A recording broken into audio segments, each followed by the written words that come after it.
Well, I think there's a lot of those kids out there that don't know the history of the sport or the people who are in the sport, you know, from the beginning and what those people contributed to the sport. And Craig definitely falls into that category. A lot of kids these days don't know who he was or what he did or what, you know, what he accomplished. And you know, I mean, he was a rider, he was an innovator, he was a, you know, explorer, he was a mountaineer, he did more for the sport, I think, than just about, you know, anybody in it, other than, you know, maybe some of the people like Jake and stuff who were actually making the products for riders like Craig. But I think there was the most influential snowboarder that there ever was, and probably will be.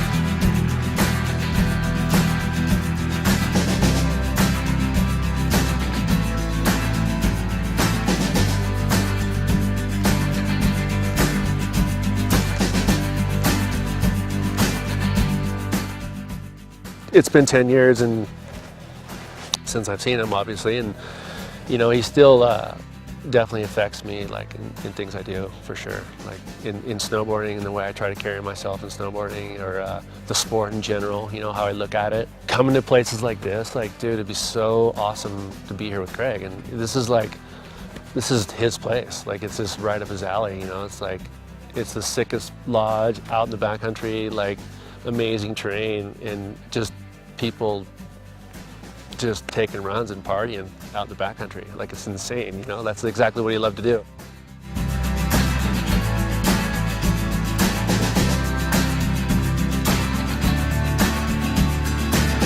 Never actually interacted with the man. The primary relationship I have with Craig Kelly is purely secondary through people that I'm inspired by, that I really look up to, telling me incredible stories about their interactions. It's crazy because a guy like that, who I never had direct contact with, inevitably has had a huge impact on my life.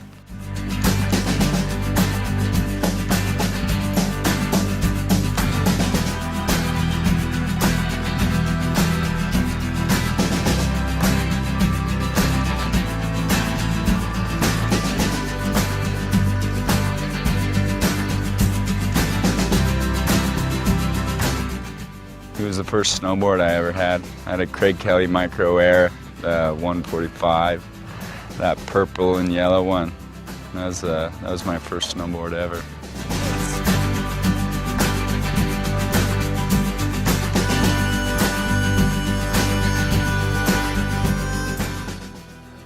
I've snowboarded with thousands of snowboarders since I've ridden with Craig, and I've never seen anybody ride a snowboard like Craig did. He was the master of turning, and he really had his hands dialed. He really either must have thought about it or been born with it, but every move was really, really contemplated and executed, like, perfectly.